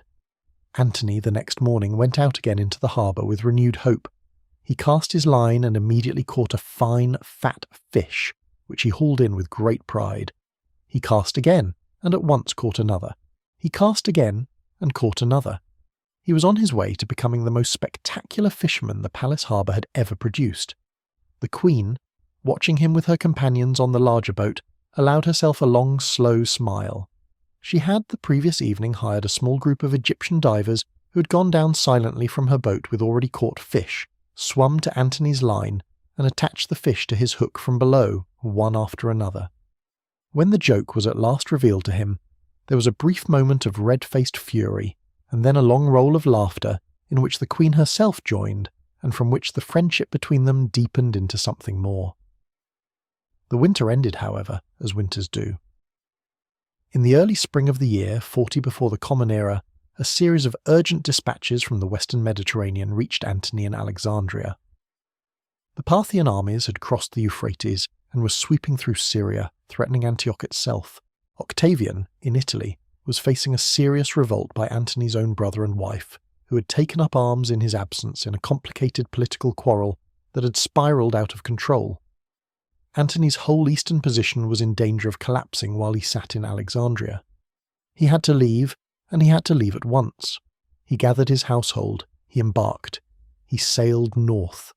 He left the queen, who was once again pregnant by him, in the palaces of the Brucaillon in the early spring of 40. She gave birth in the late summer of that year to twins, a boy and a girl. She named the boy Alexander Helios, Alexander the Sun, after the founder of her city and of the Hellenistic world. She named the girl Cleopatra Selene, Cleopatra the Moon. The two names, Sun and Moon, were a deliberate signal of the cosmic ambitions of the dynasty she meant her children to inherit. The twins were dark-haired, healthy, and grew up in the palaces of the Brucaillon beside their older half-brother Caesarion, then about 7 years old. Antony, meanwhile, had gone north, had brought his eastern provinces back under control, had marched into Italy, had patched up the political crisis with his brother and wife, had dealt with the awkwardness of the death of his wife Fulvia not long after his return, and had, in the autumn of 40, made a careful new political settlement with Octavian, in which the two of them divided the Roman world more formally between them. The eastern provinces were Antony's, the western provinces were Octavian's. The settlement was sealed, in the time-honoured Roman manner, by a marriage. Octavian's older sister, the calm and beautiful and respected Octavia, recently widowed, was given to Antony as his new wife. Antony and Octavia were married in October of 40 before the Common Era. They settled in Athens for some years, in the nominal capital of the Eastern Command. They had, in the years that followed, 2 daughters of their own. Antony did not return to Alexandria. He did not see Cleopatra for nearly 4 years. She raised her 3 children. She ruled her kingdom. She watched from a careful distance the slow shifting of the balance of power between Antony and Octavian. She continued the patient work of administering Egypt, of building up the granaries, of stabilizing the coinage, of maintaining the temples, of presiding at the religious festivals. She made provision, in those steady years, for the long traditional rites of every important Egyptian temple in the country. She gave grants of grain and silver and incense and fine wax candles to the temple of Hathor at Dendera, which she also enlarged with new rooms and a great Mamisi birthhouse celebrating the birth of her son. She supported the temple of Horus at Edfu, where the long careful work on the great hypostyle hall continued through her reign and was completed under her dynasty. She supported the small temple of Isis at Philae, which had been a focus of her family's piety for generations and which she visited again during the years of stable rule. She had her own image carved on the back wall of the temple of Hathor at Dendera, in the deliberate older Egyptian style, in profile, presenting offerings to the goddess, with the small figure of her son Caesarion beside her, both of them in the high crowns and short kilts of the old pharaonic art, rather than in the soft Hellenistic style of the coin portraits. The carving is still there today, deeply incised in the warm sandstone of the back wall, as fresh as if it had been cut yesterday. The queen and her young son immortalized in the slow, patient art of an Egypt 3,000 years older than her dynasty. She made progress, in the careful, slow way of a long reign, on a great new construction project at the southern edge of Alexandria, the temple of Caesarion her son, and of Caesar her son's father, the so-called Caesarium, a vast marble precinct on the harbour, with 2 great pink granite obelisks in front. Obelisks that had been transported by enormous careful river barges, all the way down the Nile from the ancient temple precinct of Heliopolis. The 2 obelisks would still be standing in front of that temple, almost 2,000 years later, until in the late 19th century of the Common Era, one would be moved by careful steamship and railway to London and erected on the Thames embankment, and the other moved by similar slow stages to New York and erected in Central Park, where they are sometimes called, even now, by the misleading romantic name of Cleopatra's Needles, though they are in fact 1,000 years older than her, made for an earlier pharaoh, and only moved to Alexandria during her reign for the temple of her son. She watched, with her sharp, careful eye, the situation in the east. The Parthians had been pushed back across the Euphrates by Antony's lieutenants, but the threat from them remained. Antony, in the years from 39 through 37, was engaged in slowly preparing for what he intended to be the great defining campaign of his life, a vast invasion of Parthia deep into the eastern country to avenge the famous earlier disaster of the Roman general Crassus, who had been killed by the Parthians at Carrhae in 53, and whose lost legionary standards Antony intended to recover. To launch this campaign he needed money, he needed ships, he needed grain, he needed bases, he needed, in plainer terms, Egypt. And to get those things, in the autumn of 37 before the Common Era, he sent for the queen at last and asked her to meet him at Antioch. She came. She arrived in Antioch, the great Greek capital of Syria, in the late autumn of that year. She was 32 years old. She had been ruling Egypt for 14 years. She had not seen Antony in 3. The meeting at Antioch was different from the meeting at Tarsus 6 years earlier. There was no theatrical barge this time, no costume, no rose petals. She came as a sovereign queen, coming to dinner with the master of the East. They picked up in the long colonnaded palace of Antioch, almost exactly where they had left off in the spring of 40. The marriage to Octavia, which had after all been a Roman political marriage and had not been a binding obligation under Roman law for a Roman with an Eastern queen, was quietly set aside. He did not divorce Octavia, who was still his Roman wife in Roman law and who would remain so for years, but he took up with Cleopatra at Antioch an open second household in the Eastern Hellenistic way, in which she was his queen and the mother of his children and the partner of his Eastern enterprise. He recognized formally at last his twin children Alexander Helios and Cleopatra Selene. He gave them, as gifts, certain territories in the eastern provinces. He gave Cleopatra herself, as further gifts, certain other territories, parts of Cilicia, parts of Phoenicia, parts of the Nabatean coast, parts of Crete, parts of Cyrene. The gifts were lavish. They were also, on the careful Roman view of things, perhaps not quite his to give, since they were Roman provinces, not his personal property. The arrangement at Antioch, in other words, would in years to come be used against him by his Roman political enemies as evidence that he had begun to behave less as a Roman magistrate than as an Eastern king. But for the moment, at Antioch in the late autumn of 37, the arrangement looked stable. Cleopatra spent the winter with him in the city. She returned to Alexandria in the spring of 36, pregnant with their third child. He, with his armies fully assembled at last, marched east into Parthia in the late spring of 36. The campaign was a disaster. He pushed too far too fast, he mismanaged his supply lines. He was harassed continually by Parthian cavalry. He was forced in the autumn to retreat in a long, terrible winter march back through the snowy mountains of Armenia, in which he lost perhaps a third of his army to the cold and the enemy together.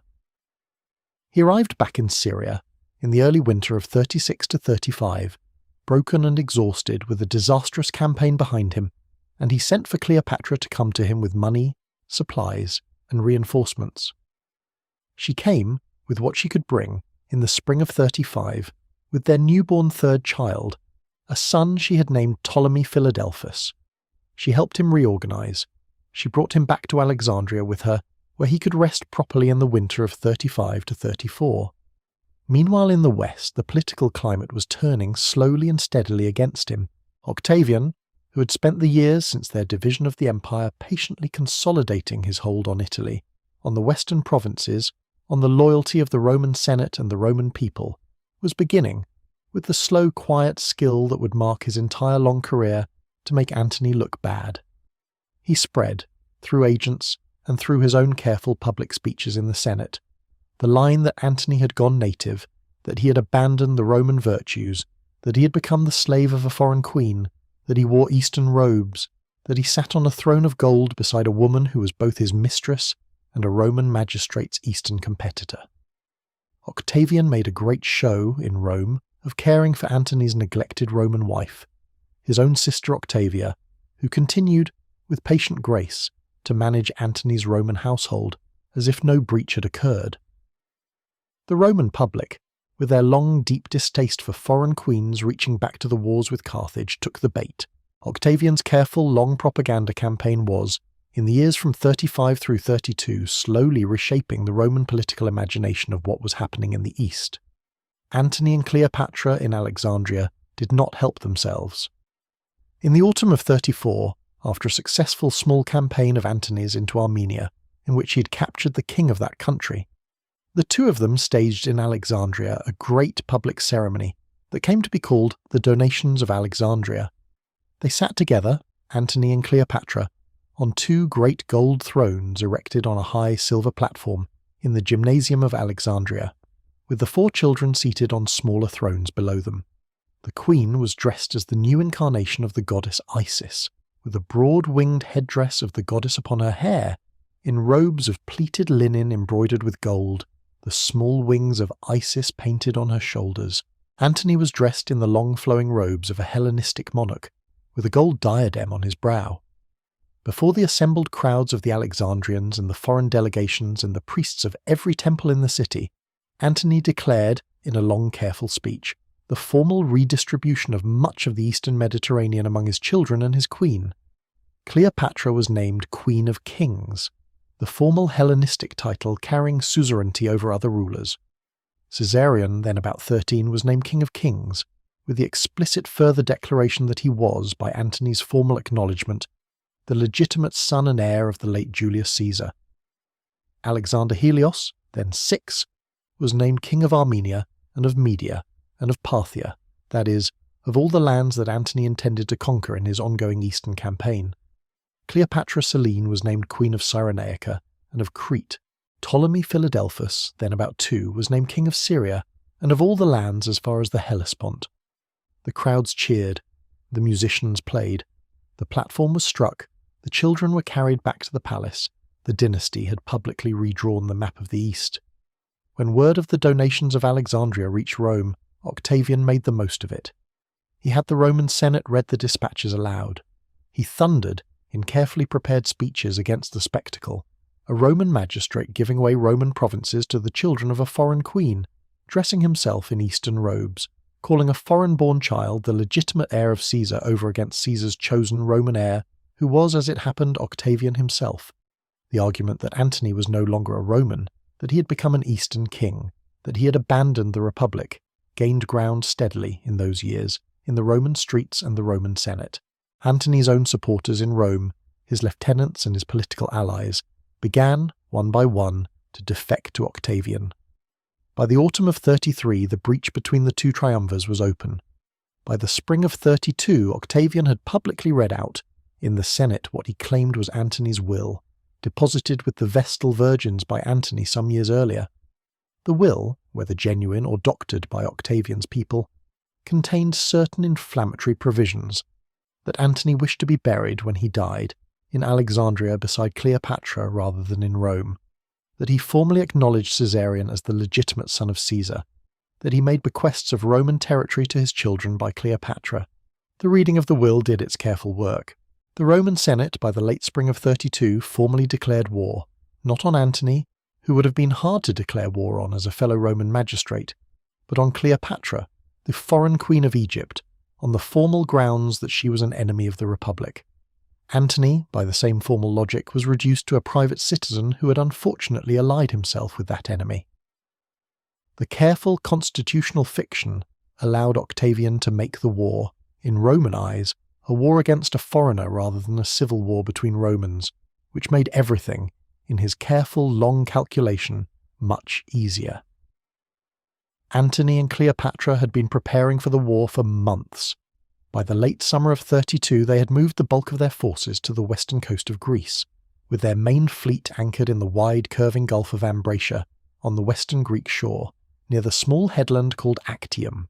They had perhaps 500 warships of various sizes, the largest of them great quinqueremes and decemremes, long narrow galleys with 5 and 10 ranks of oars, with ramming bronze prows, with tower-like castles fore and aft for archers. They had perhaps 100,000 legionaries on land. They had the Queen's own personal fleet of 60 Egyptian ships, including her great flagship, a vast purple-sailed quinquereme called the Antonias. They had the wealth of Egypt and the harvests of Egypt to sustain them. They had on paper the larger force. What they did not have by the late summer of 31 was the better organised force. Octavian's general Marcus Vipsanius Agrippa, a quiet, brilliant naval commander of the kind that the late Republic had sometimes produced, was in command of Octavian's smaller, faster, better-built fleet of perhaps 400 lighter warships, the Liburnian galleys that had been pioneered against the pirates of the Adriatic. Agrippa, through the early summer of 31, ran a careful campaign of small naval engagements along the Greek coast, picking off Antony's grain convoys, capturing his outlying garrisons, slowly pinching the larger force into a smaller and smaller corner. By the late summer, Antony and Cleopatra were trapped, with their main forces inside the Gulf of Ambracia, blockaded by Agrippa from the open sea. Their soldiers were starving, their oarsmen were sickening, their best officers were beginning very quietly to defect. Antony's old friend, the senator Marcus Junius Silanus, left him. The Eastern client kings began to send back small, careful messages to Octavian. The position, by late August of 31, was untenable. A council of war was held aboard the Antonias. The question was whether to fight a land battle, breaking out of the Gulf overland, or to fight a sea battle, breaking out by water.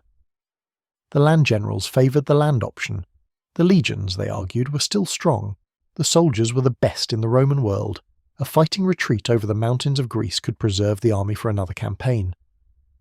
The Queen, by all the reports we have, favoured the sea option.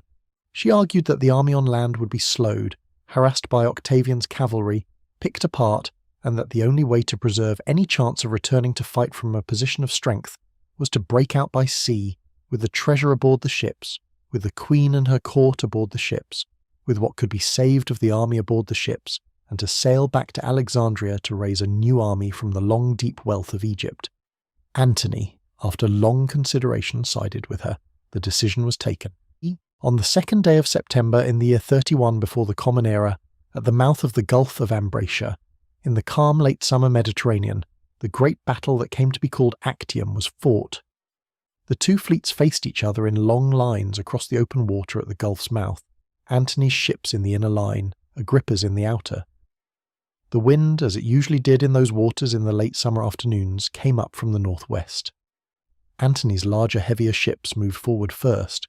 The lighter Liburnians of Agrippa, instead of meeting them head-on, drew back in a careful, disciplined retreat, pulling the heavier ships out of formation, hooking around their flanks where they were vulnerable. Bands of marines from Octavian's smaller, faster vessels leapt aboard the heavier ships of Antony, and the fighting on the decks became a series of small, bloody, close engagements ship by ship. The afternoon wore on. The sea began to pile up around the wallowing larger ships. The carnage along the line of battle became dreadful. In the middle of the afternoon, with the issue of the battle still uncertain, but the trend already turning against Antony's heavier, slower ships, the Queen's own squadron of 60 Egyptian ships, anchored to the rear in the inner Gulf, raised their purple sails to the freshening northwest wind, broke out around the southern edge of the battle line, and ran south along the open Mediterranean toward the Peloponnese and beyond.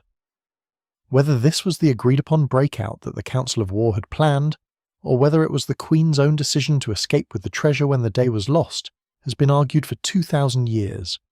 The hostile sources written later under Octavian's regime would say it was a panicked flight, that the Queen lost her nerve, that she abandoned her general at the moment of crisis. The friendlier reading, supported by the careful logic of the Council of War beforehand, would say that it was the planned breakout, executed at the agreed moment when the wind freshened. We will probably never know with certainty. What we know is that Antony, seeing the Queen's ships breaking south, broke off his own engagement, transferred himself with a small group of officers to a fast ship of his own, and pursued. He caught up with her ship the next day, in open water. He came aboard. He retired, by the careful old report, to a small forward cabin, alone, and sat there for 3 days without speaking to her, his head in his hands, while the small fleet sailed slowly south through the Greek islands and around the southern Peloponnese and across the open Mediterranean toward the African coast.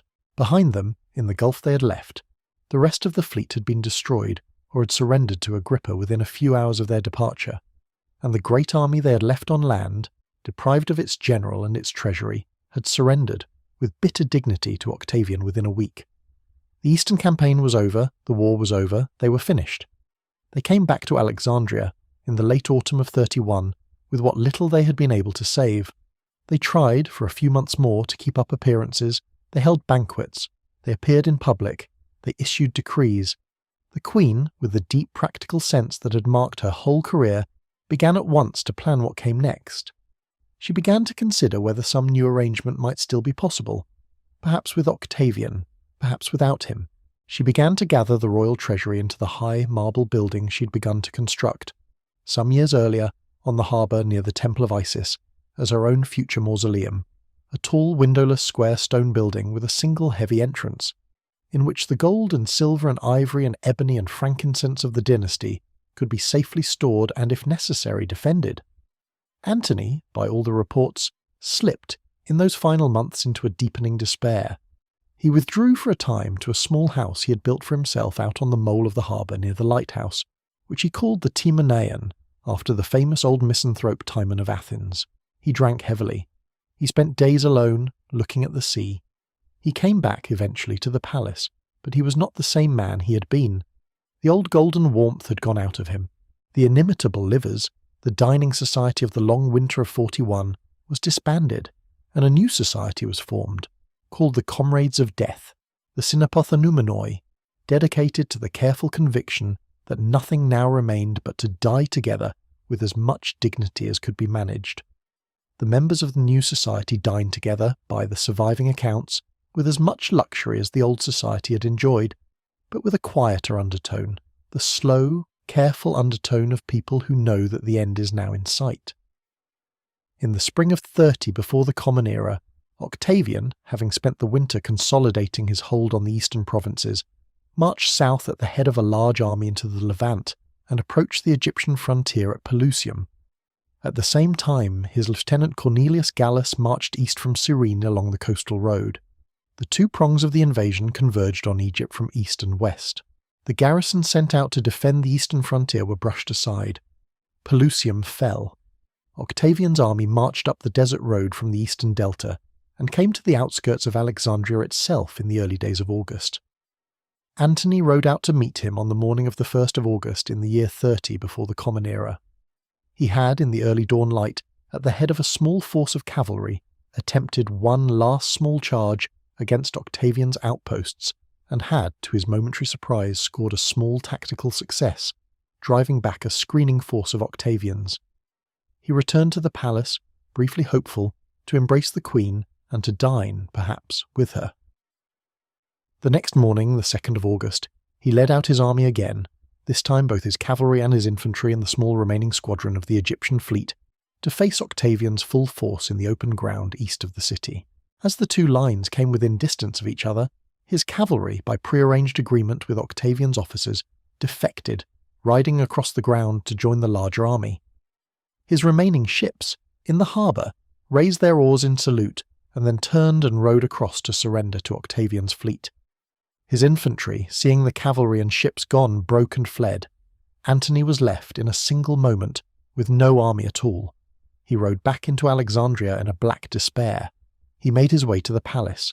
He believed, by some misinformation that has never been fully explained, that the Queen had betrayed him, that she had arranged the defections of his cavalry and his fleet, that she was even now negotiating her own settlement with Octavian. He stormed into her apartments. She, hearing him coming and frightened by what she saw in his face, withdrew with two of her closest attendants into the great mausoleum she had been preparing on the harbour, locked the heavy bronze door from the inside, and sent out word to him that she was dead, perhaps in the hope that the news of her death would calm him, perhaps in the hope that he would now make peace with Octavian on his own. The message reached him in his own rooms in the palace. He sat for some long minutes, alone, by all the reports, on the edge of his bed. Then he called to him a single trusted slave whom he kept by him for such moments, named Eros, and asked the slave to draw his sword and to kill him. Eros, by the careful old report, drew the sword, raised it as if to strike his master, and at the last instant turned the blade and ran himself through with it instead, and fell at his master's feet dead.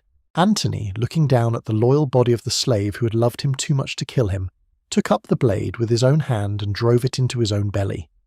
The wound, however, was not immediately fatal. He lay, bleeding heavily, on the floor of his own bedchamber, calling for someone to finish the work. None of his attendants would do it. Word came then, by another messenger, that the Queen was not in fact dead, that she was alive in her mausoleum on the harbour. Antony, with the desperate strength of a dying man, asked to be carried to her. They lifted him on a pallet of cloaks and bore him through the corridors of the Brucheion, out across the small private gardens, down to the harbour, to the high windowless mausoleum. The queen inside would not unlock the heavy bronze door, fearing that Octavian's soldiers might be approaching and that the door once opened could not be resecured. Instead, she and her attendants let down a long rope through a small upper window, and with the rope they hoisted the dying general slowly up the outside of the building, his weight swinging painfully, his blood running down the wall of pale stone, until at last he reached the upper window and was pulled inside. They laid him on a couch in the upper chamber of the mausoleum. She held him in her arms. By the careful reports of those who would later question her surviving attendants, she tore her own dress, beat her breast, smeared his blood across her own face and arms in the old Eastern gesture of mourning, and held him as he died in the late afternoon of the 2nd of August in the year 30 before the Common Era. He was 53 years old. Octavian, who had received word of all of this within hours, sent his officer Proculeius to the mausoleum at once, with orders to take the queen alive at all costs. He understood, with the cold political eye that was never absent from him, that the queen alive was an enormous political prize, who could be paraded in his triumph through the streets of Rome. The queen dead would be a symbol, beyond his reach, of resistance. Proculeius reached the mausoleum, found the queen barricaded inside, and conducted a long, careful, deceptive negotiation through the small upper window. He let her believe that some accommodation might be possible. He let her drop her guard. While he kept her in conversation at the upper window, a small group of his soldiers climbed up another rope, broke into the upper chamber from a different window, and seized her bodily before she could draw the small dagger she carried at her belt to kill herself. She was taken, under heavy guard, back to her own apartments in the Brucheion. She was put under what amounted to house arrest. With Roman soldiers watching every door, she was permitted her attendance. She was given the body of Antony to bury, which she did with full Egyptian royal honours, in the mausoleum she had built. She was, by all the careful reports, ill from the wounds she had given herself in her grief, and from the long strain of the previous months. She was visited at one point in the days that followed by Octavian himself, who came formally to view her, who spoke politely with her, who declined with a small chilly smile to be moved by her appeals, and who departed with the careful intention of preserving her alive for his planned triumph in Rome. There were, in those long quiet days of August, several conversations between the Queen and Octavian, of which we have only fragmentary later accounts. The first was the formal interview in which Octavian came to her chamber on the 3rd or 4th day after Antony's burial. He was 33 years old that summer, slender, pale, with the sharp, watchful, pinched intelligence that those who met him remembered to the end of their lives, in plain Roman dress and a clean white toga without any of his familiar travel cloaks or armour. He sat down at the foot of her couch, where she lay in her bedclothes, weakened by the long strain of the past weeks and by the small wounds she had given herself in her grief at Antony's death. They spoke, by the surviving accounts, in formal Greek. She made her appeal to him in the careful old language of one sovereign to another, defending her conduct, pleading for the protection of her children, perhaps asking, by some accounts, that she be permitted to abdicate in favour of her son Caesarion, and to retire as a private woman to one of the smaller Mediterranean islands. Octavian, by all the careful reports, listened with patient courtesy, made small non-committal replies, and offered her in return only formal courtesies of his own. When she pressed harder, when she produced certain personal letters of his great-uncle Caesar to her from the old days, when she wept and asked him in the name of Caesar's memory to spare her son Octavian, with the small chill smile that those who watched him learned to read, gently turned the conversation aside, rose, gave a small formal bow, and left. She understood, when the heavy door of her chamber had closed behind him, what the meeting had meant. The queen who had ruled Egypt for 21 years was not going to be permitted any of the dignified retirements that the older Eastern queens of the long Hellenistic centuries had occasionally been granted. She was going to be paraded, alive, in a gold chain through the streets of Rome, behind Octavian's chariot, in the formal triumph of the conqueror, for the cheering crowds to see and to remember. She was going to be displayed, after the triumph, perhaps in some small stone chamber in the city, perhaps allowed to live out a few more years, perhaps not, but in any case as the broken trophy of his victory, rather than as a sovereign in her own right. She would not have it. That, perhaps more than anything else, was the deepest motive of what she did next. She had been, for 21 years, a queen. She had been a pharaoh in the old Egyptian rites. She had been the mother of children who carried both the blood of the Macedonian dynasty and the blood of the great Caesar. She had stood at her best on the silver platform at the donations of Alexandria, with her 4 children at her feet and the eastern Mediterranean redistributed at her word. She would not be walked through Rome in chains, however gilded.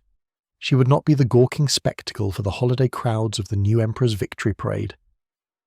The decision, by every plain reading of her character through the long years, was made within hours of Octavian's polite cold visit.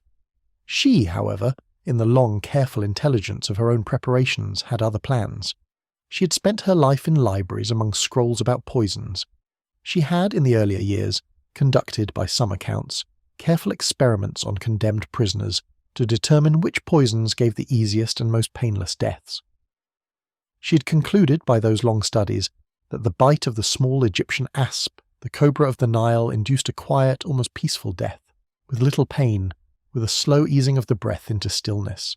The asp was, in addition, a sacred animal in the old Egyptian religion, the protector of the pharaohs, the small upraised cobra on the brow of the gods and kings, the very euros that had hung from her own coronation crown for the past 21 years.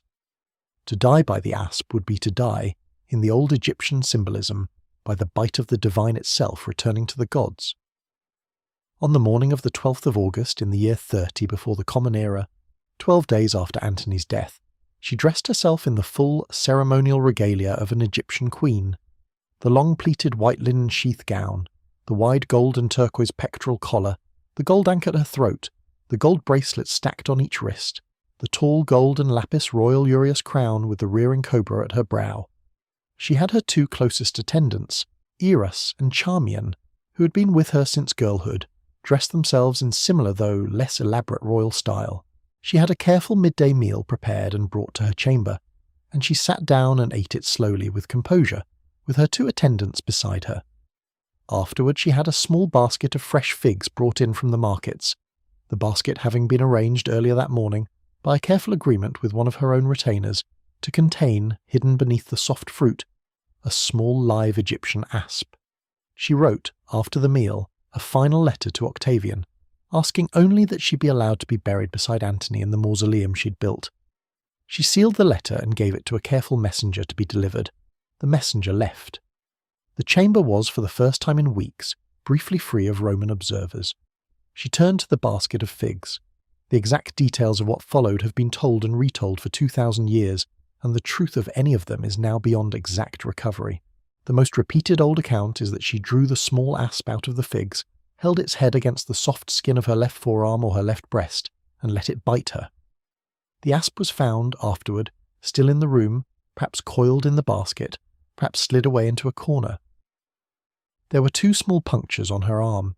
She lay back on her low couch, in the full royal regalia, with her attendants Eros and Charmian beside her, and she breathed, by all the accounts, slowly, more shallowly, then more shallowly, and at last not at all.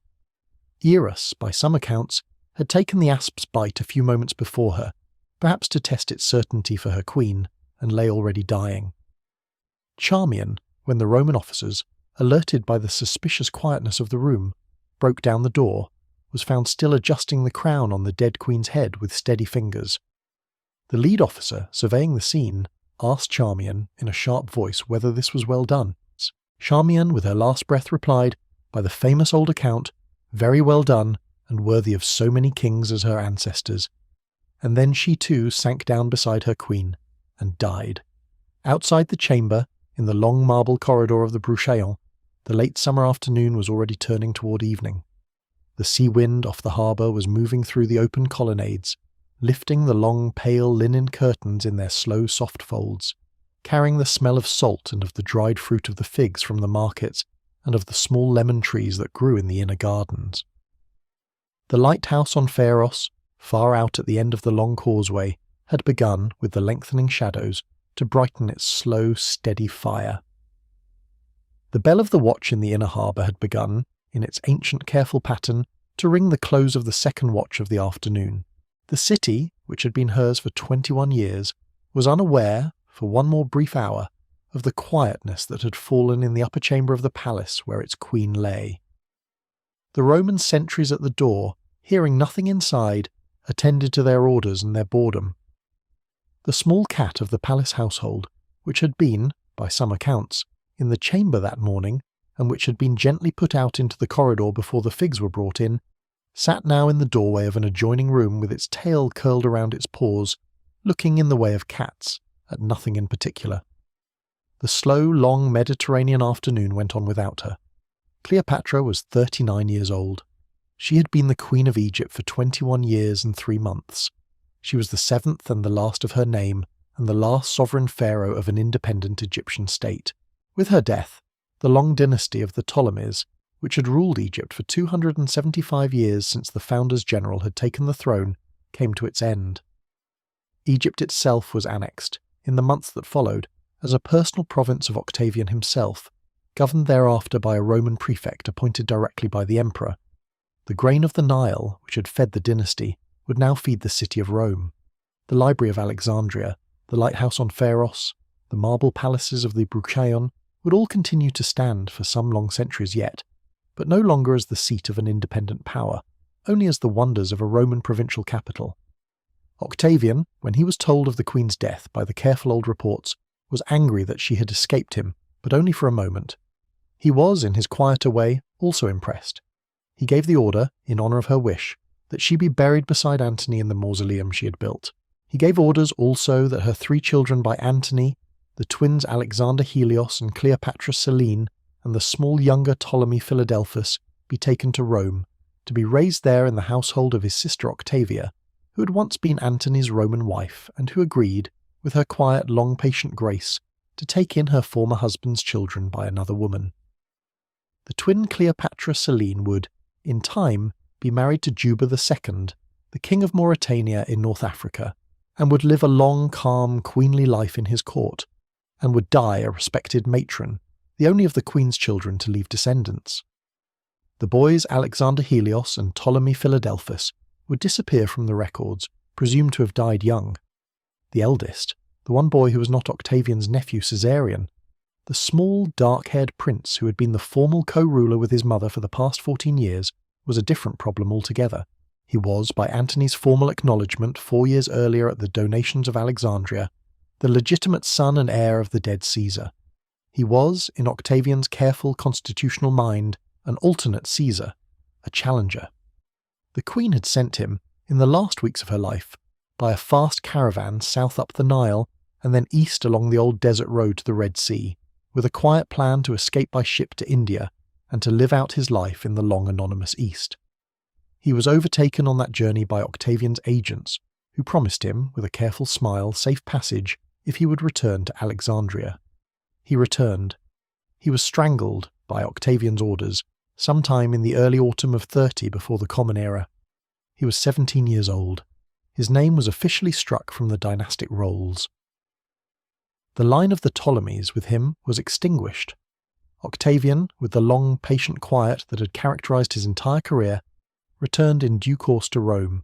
He celebrated the following year a triple triumph through the streets of the city, in which the riches of Egypt, the captured ships of the Eastern Fleet, and a small painted effigy of the dead queen, with a gold asp curled around her arm, were paraded through the cheering crowds. 3 years later, in 27 before the Common Era, the Senate of Rome conferred upon him the new honorific name Augustus, and the long old republic, which had been in fact dead for some time, was formally replaced by the new arrangement that we now call the Roman Empire. He would rule, alone, for the next 41 years, until his death in 14 of the Common Era at the age of 75. He would never in those 41 years set foot in Egypt again, except at the very beginning to settle its affairs. He would never speak of the Queen in his careful surviving letters and speeches, except in the dismissive language of an enemy he had defeated. He would arrange that the official histories of the period, written by his careful court historians, would paint her in the colours of foreign decadence, of dangerous female ambition, of the corrupting Eastern luxury that had nearly toppled the Roman virtues, and the propaganda that he and his successors would put into circulation about her would, with great success, shape the way she would be remembered for the next 19 centuries. She would not be remembered, in those long centuries that followed, as the careful, intelligent administrator who had stabilized her kingdom for 21 years. She would not be remembered as the multilingual scholar who had spoken, perhaps better than any other ruler of her age, with the people of every nation that came to her court. She would not be remembered for the canals she had cleared, the granaries she had filled, the temples she had restored, the children she had raised, the long careful evenings she had spent in the library among the scrolls. She would be remembered, in the long shadow of Octavian's careful slander, as the seducer of 2 great Romans, as the dangerous foreign beauty, as the gilded queen of the silver-tipped barge, as the woman who had died theatrically of a snake. The image would be painted and repainted by Roman writers, by medieval scholars, by Renaissance dramatists, by Baroque painters, by Victorian moralists, until almost nothing of the real woman remained beneath all the layers. It is only in the careful, slow, patient work of modern historians, working through the surviving papyri, working through the surviving coin portraits, working through the small administrative documents of her actual reign, working through the careful archaeology of her actual city, that the image of the real woman has slowly in our own century, begun to come back into focus. We see, in those careful traces, a woman who came to power young, who held it through the worst political storms of one of the most violent periods of the ancient world, who maintained her kingdom's independence for almost half a century longer than it had any business surviving, and who was, in the end, defeated less by any failure of her own than by the simple, overwhelming weight of the new Roman world that was, in those years, swallowing every old kingdom of the Mediterranean. She lies somewhere, by the long, slow erosion of 2,000 years, and by the rising sea level that has slowly drowned much of the ancient harbour of Alexandria, in a tomb that has not yet been found. The mausoleum she built, on the marble harbour by the Temple of Isis, has long since vanished beneath the modern city above and the green sea below. Divers in the harbour of Alexandria, in our own time, have brought up from the silty bottom the heads of fallen statues, the bases of fallen columns, fragments of pink granite obelisks, the small inscribed bricks of vanished palaces, an entire submerged ancient quarter of the city that the centuries have folded beneath the water.